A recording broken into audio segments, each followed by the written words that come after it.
Hey, rose lovers, before you pour that starchy, cloudy water down the drain after rinsing your rice, stop. I want you to bottle it instead. Because today we're doing a real experiment. What actually happens if you water your roses with rice water just once a week for a full growing season? Not rice water cures everything hype. Not some miracle hack you saw in a 15-second clip. I'm talking about what really goes on inside the soil, inside the plant, and in your rose bush's growth when you add this one simple, free ingredient to your routine. By the end of this video, you'll know exactly why rice water works, how to make it properly, how to apply it so you don't make a classic beginner mistake, and what kind of results you can realistically expect: blooms, leaf color, root strength, all of it. So grab a cup of coffee and let's get into it. Let's start simple. Rice water is just the water left over after you rinse or soak raw rice. When you swish rice around in water, tiny amounts of starch, minerals, and vitamins leach out into the water. That cloudy, milky look you see isn't dirt, it's nutrition. Rice itself contains a small but meaningful amount of nitrogen, phosphorus, potassium, and trace minerals like magnesium, zinc, and iron. It also contains starch, which breaks down into simple sugars. When this water sits, especially if you let it ferment for a day or two, those starches convert into a mild, plant-friendly source of carbohydrates and organic acids. Now, I want to be upfront with you. Rice water is not a fertilizer replacement. It's not going to substitute for compost, aged manure, or a balanced rose feed. Think of it more like a gentle tonic, a supplement that supports the soil biology and gives your plant small, steady boosts of nutrients and beneficial microbial activity. Gardeners in parts of Asia have used rice water on plants for generations, long before it became a trend online. It's one of those old practical habits, using what would otherwise be waste, that actually holds up when you look at the science behind it. So the real question isn't, is rice water magic? It's, does it meaningfully help a rose bush when used consistently in the right way? And that's exactly what we're going to break down. Let's get into the actual mechanisms, because this is where it gets interesting. First, the starches feed soil microbes. Healthy rose soil is packed with bacteria and fungi that break down organic matter and make nutrients available to the roots. These microbes need carbohydrates, sugars, and starches as an energy source, just like we do. When you pour rice water into the soil, you're essentially feeding that underground workforce. That more active microbes generally means better nutrient cycling, better soil structure, and healthier roots over time. Second, the trace minerals support plant functions. Roses are heavy feeders. They want nitrogen for leafy green growth, phosphorus for strong roots and flower development, and potassium for overall vigor and disease resistance. Rice water carries small amounts of all three, plus micronutrients like manganese and zinc that support enzyme activity inside the plant. It's a low dose, but low and steady is often exactly what a rose bush wants, a gentle trickle rather than a big shock. Third, fermented rice water introduces beneficial organic acids. If you let rice water ferment for 24 to 48 hours, natural bacteria multiply and produce lactic acid and other mild organic acids. These can help slightly lower soil pH in alkaline soils, which roses actually appreciate since they prefer slightly acidic conditions, somewhere around 6.0 to 6.5. Fermented rice water also tends to have a stronger microbial boost than plain, unfermented rice water. Fourth, it improves water retention and soil texture over time. This one is subtle but real. As organic matter from rice water breaks down in the soil, it contributes a tiny bit to the humus content, the spongy, dark organic material that helps soil hold moisture and air pockets. Over months of consistent use, many gardeners notice their soil feels looser and drains a little better, especially in clay-heavy beds. Now, here's the important caveat, and I want you to really hear this part. Rice water works with your existing feeding routine. It is not a substitute for it. If your rose bush is nutrient-starved and you're only giving it rice water, you're going to be disappointed. But if you're already doing the basics, some compost, maybe a slow-release rose fertilizer, decent sunlight, rice water becomes a genuinely useful weekly supplement that nudges everything in a better direction. Think of it like adding a daily walk on top of a decent diet. It's not going to replace healthy eating, but it absolutely adds up. All right, let's talk method, because how you make this matters. Method 1, the quick rinse method. This is the simplest version. When you're preparing rice for dinner, rinse it in a bowl of water like you normally would, swishing it around with your hand. Pour that cloudy water into a jar instead of down the sink. That's it. That's your rice water. It's mild, it's ready to use immediately, and there's zero extra effort involved. This is a great option if you just want a light, low-risk boost with no fuss. Method 2, the soak method. For a slightly stronger version, take about half a cup of raw rice and soak it in 2 cups of water for 30 minutes. Strain out the rice, you can still cook and eat it, by the way, nothing wasted, and keep the soaking water. This version tends to have a bit more starch and nutrient content than a quick rinse. Method 3, the fermented method, the most effective for roses. This is the one I'd actually recommend if you're serious about seeing results. Follow the soak method above, but instead of using the water right away, pour it into a jar, cover it loosely, not airtight, you want gas to escape, and let it sit at room temperature for 1 to 2 days.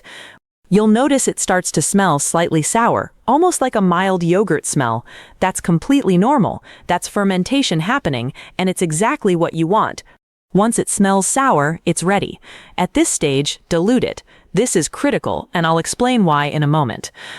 Mix 1 part fermented rice water with 2 to 3 parts plain water before applying it to your roses. A few important notes on preparation. Always use plain, untreated rice water, no salt, no oil, no seasoning added. If you cooked the rice already, don't use that starchy cooking water for this purpose. It's fine for houseplants in small amounts, but for the fermentation method, you specifically want raw, uncooked rice soaked or rinsed in water. Store any extra rice water in the fridge if you're not using it within a day, and always give it a sniff before applying. If it smells rotten or foul, not sour, but genuinely bad, like spoiled food, toss it and start fresh. Here's where a lot of well-meaning gardeners go wrong, so pay close attention to this section. Rule number 1, dilute it. Undiluted rice water, especially the fermented kind, is too concentrated to pour directly onto rose roots. It can actually attract pests, encourage mold on the soil surface, or create an imbalance in soil microbes if used too strong or too often. Always dilute. Roughly 1 part rice water to 2 or 3 parts plain water is the sweet spot for roses. Rule number 2, water at the base, not the leaves. Pour the diluted rice water directly onto the soil around the base of the plant, staying a few inches away from the main stem to avoid rot. Avoid splashing it on the leaves or flowers. Wet foliage combined with sugars and starches can invite fungal issues like powdery mildew or black spot, which roses are already somewhat prone to. Keep it at soil level where the roots and soil microbes can actually use it. Rule number 3, timing matters. Water your roses with rice water in the morning, ideally after you've already given them a regular drink of plain water that day, or on soil that's already slightly moist. Applying it to bone-dry soil can cause the nutrients to concentrate unevenly. Morning application also gives any moisture on the soil surface time to evaporate before evening, which further reduces fungal risk. Rule number 4, once a week is the right frequency, don't overdo it. This is important. More is not better here. Once weekly gives the soil microbes time to process the nutrients and starches before the next application. If you pour rice water on your roses every single day, you risk starch buildup in the soil, which can actually attract gnats, mold, and unwanted bacteria, and may throw off the nutrient balance rather than help it. Weekly is the tested, sensible rhythm. Rule number 5, pair it with normal care. Keep doing everything else you'd normally do, regular deep watering with plain water on the days in between, seasonal pruning, mulching, and your usual fertilizing schedule. Rice water is an addition to good rose care, not a replacement for any part of it. So let's talk about what actually happens when you commit to this once-a-week rice water routine over a few months. Weeks 1 to 3, subtle changes. Honestly, in the first couple of weeks, you might not notice much of anything dramatic, and that's normal. What's happening is mostly underground. The soil microbes are waking up, starting to multiply, and slowly beginning to process the added organic matter. Some gardeners report the soil starting to look and smell a bit more alive, slightly darker, with a faint earthy smell that signals microbial activity. Weeks 4 to 8, visible improvements begin. This is usually where people start to notice something. Leaves often take on a slightly deeper, richer green color, a sign that nitrogen and micronutrients are being taken up more efficiently. New growth may come in a bit more vigorous, thicker stems, more leaf density. Established rose bushes often show improved resilience, bouncing back faster after a hot spell or a light pest nibble. Weeks 8 to 12 and beyond, the real payoff. By this stage, many gardeners see a noticeable increase in bud production and bloom size. It's not that rice water creates flowers out of nothing, it's that a healthier root system and more active soil biology mean the plant has more energy and resources to put toward blooming.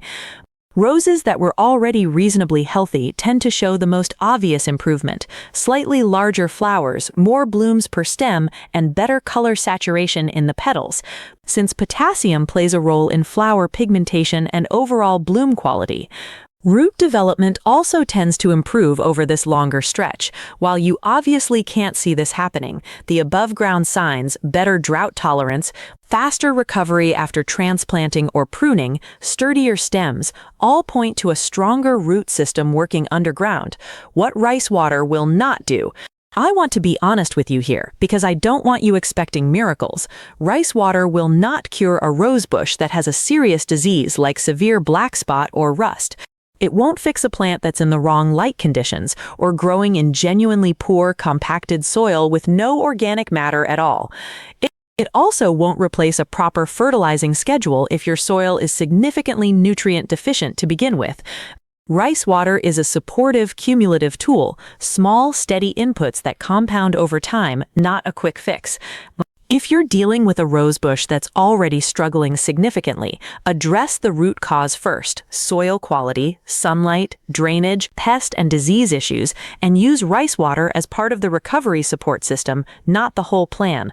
Let's run through the mistakes I see most often, so you can skip them entirely. Mistake 1. Using it too concentrated.